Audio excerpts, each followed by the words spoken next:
Welcome back.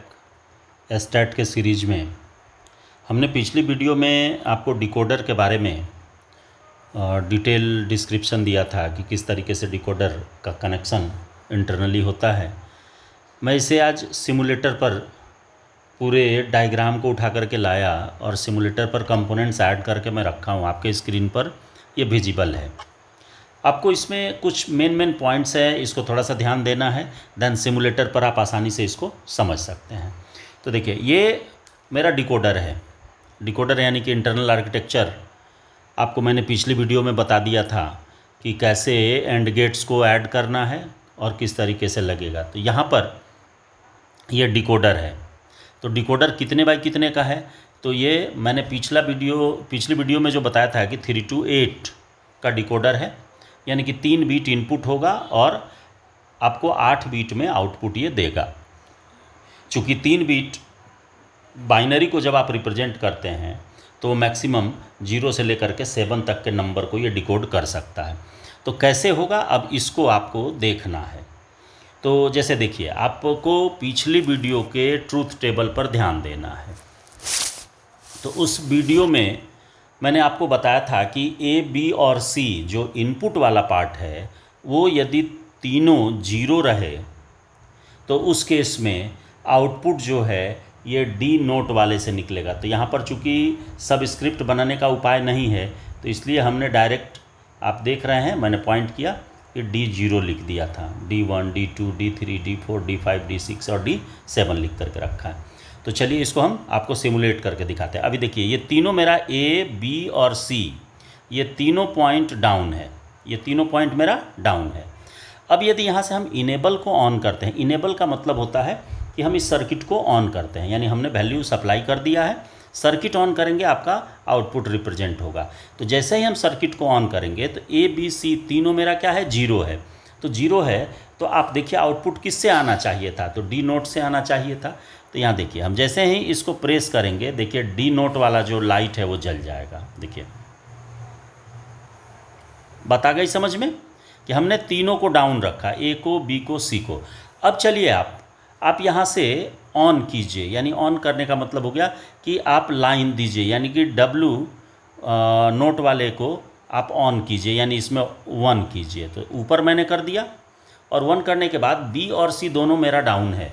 तो down है तो अब इस बार यदि हम इनेबल को ऑन करते हैं तो ये D1 से मेरा आउटपुट आना चाहिए। देखिए D1 जला। तो इसका मतलब है कि अभी जो बाइनरी बीट है वो क्या है कि A का वैल्यू B और C यानी कि 3 है, तो तीनों का यानी कि W नोट का जो वैल्यू है वो मेरा 1 है और इसके बाद 0 0 है। 0 0 1 किसका वैल्यू होता है, 1 का। तो ये 1 वाले से आपको आउटपुट जनरेट कर दिया। इसी तरह से यदि हम यहाँ पर और ट्रूथ टेबल में दोनों में वेरिएबल का अंतर है, ये याद रखिएगा। क्या अंतर है कि हमने A इधर ले लिया शुरू में टेबल में, लेकिन इस सर्किट के अकॉर्डिंग हमने इसको लास्ट में लिया, यानी कि C को यहाँ पर हम आगे कर दे रहे हैं और A को सबसे पीछे कर दे रहे हैं। वो लेबलिंग में मैंने उल्टा कर दिया। यहाँ पर आप इसको ध्यान दीजिए, ये W नोट है, W1 है, W2 यानी W0, W1, W2, इस पर ध्यान दीजिए तो ये बात समझ में आ जाएगी। तो देखिए, हमने इस सर्किट को ऑन किया, तो सर्किट को ऑन करने के बाद जैसे ही करते हैं तो ये 1 वाला जलता है। अब 2 की बाइनरी क्या होगी, 2 की बाइनरी होती है 1 0। तो 1 0 यानी A को भी 0 करिए, बीच वाले को आप यानी B को 1 करिए। तो 1 कर दिए, स्विच ऊपर कर दिए। अब ऊपर करने के बाद आप इसको प्रेस कीजिए, देखिए ये आपको D2 से जलेगा, D2 से पास हुआ। इसी तरह से यदि मान लीजिए हम 2 की बात करें तो 2 का मतलब क्या हो जाएगा कि A और B दोनों क्या हो जाएगा, 1 होगा। तो इसको भी 1 किए, B भी 1 है, लेकिन C क्या है मेरा 0 है। तो देखिए इसमें इस तरीके से ये D3 पर आया, दोनों 1 हो गया। तो D2 पर आएंगे तो D2 कैसे होगा, D2 का वैल्यू क्या है आपको दिखा ही दिए, D3 का भी दिखा दिए। इसी तरह से 4 में आइए तो 4 का वैल्यू क्या हो जाएगा, C ऑन हो जाएगा, B और A ये दोनों डाउन होगा और देन आप प्रेस कीजिए, देखिए 4 पर आ गया। अब 5 का वैल्यू क्या होगा, तो 5 में A भी 1 होगा और C भी 1 होगा, लेकिन B जो है वो 0 रहेगा।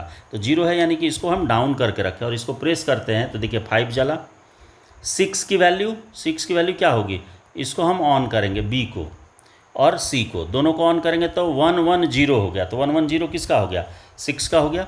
अब इसको आप प्रेस कीजिए, देखिए 6 जलेगा, 6 जला। और इसी तरह से आप तीनों को ऑन कीजिएगा तो ये आपको 7 को एक्टिव करेगा, यानी 111 जो होता है ये 7 का होता है। देखिए तो ये सिमुलेटर है, मैं आपको डायरेक्ट ट्रूथ टेबल से बताता हूँ, उसके बाद सिमुलेटर पर डायरेक्टली डाल करके उसको रन करा करके दिखा देता हूँ कि जो भी कोई कन्फ्यूजन यदि है तो आप आसानी से इस सर्किट यानी कि उसके पूरे कंपोनेंट के थ्रू ये समझ सकते हैं कि आखिर हमने 0-1 क्यों किया। तो यहाँ से देखिए कि ये डिकोड कर रहा है ना, हम बाइनरी में इनपुट दे रहे हैं और वो यहाँ हमको वैल्यू प्रिंट कर रहा है कि आखिर क्या है। जैसे अभी तीनों मेरा 1-1 है तो 111 का वैल्यू कितना होगा, 7 होता है। तो 7 तो यहाँ प्रेस करिए, देखिए 7 जल रहा, यानी कि हमने जो डाला है वो वैल्यू कैसा है, 7 है। तो इस तरीके से आप किसी भी नंबर को लेकर के चल सकते हैं। बाइनरी में 3 डिजिट 4 डिजिट, तो देन वो आपको अरेंज करना है, सिमुलेटर पर डालिए, उसको अरेंज करिएगा तो आपको अच्छे तरीके से ये बात समझ में आएगी। नॉर्मली हम लोग बोर्ड पर बताते हैं या ट्रूथ टेबल आपको बता देते हैं, सर्किट जोड़ने के लिए बता देते हैं, और वहाँ पर करंट क्या करते हैं कि लॉजिकली बताते हैं कि देख बुआ इधर से करंट पास करा। लेकिन यहाँ तो हम लॉजिकली नहीं, आपको तो फिजिकली दिखा रहे हैं सारा कंपोनेंट में कौन कौन सा डेटा पास कर रहा है। वो आपको देखिए जनरली ब्लू में नज़र आएगा। जैसे ए भी ऑन है, ए बी सी तीनों ऑन है, तो देखिए तीनों की लाइन जो है वो ब्लू है। और जैसे ही इसको हम इनेबल करेंगे तो ये भी ब्लू हो जाता है। और देन जिस एलईडी को वो जलाएगा, देखिए उस एलईडी का भी जो वायर जो है वो इंडिकेट कर रहा है कि इस वायर में करंट सप्लाई हो रहा है ना। तो इस तरीके से आप किसी को भी चेक कर सकते हैं कि कौन सा है और कैसे होगा, ये आप अच्छे तरीके से जान रहे हैं। तो ये आपको हो गया कि 3 to 4 डिकोडर। अब इसी तरीके से मान लीजिए कि आपको दे दे कि 4 to 16 डिकोडर, तो 4 to 16 डिकोडर यानी कि 4 इनपुट होगा और आपको 16 तक के 16 आउटपुट जनरेट करेगा। तो 16 का मतलब क्या हो गया कि 0 से लेकर के 15 तक को वो डिकोड कर सकता है, कि हम डालेंगे उसमें वैल्यू कैसा ABCD में, और वो हमको जनरेट करेगा 0 से लेकर के 15 तक का वैल्यू। तो इसको भी आप यदि चाहें तो इस सिमुलेटर पर डाल करके टेस्ट कर सकते हैं। तो इस तरीके से आप सिमुलेटर पर किसी भी तरह के डिकोडर को डाल करके उसको डिकोड कर सकते हैं।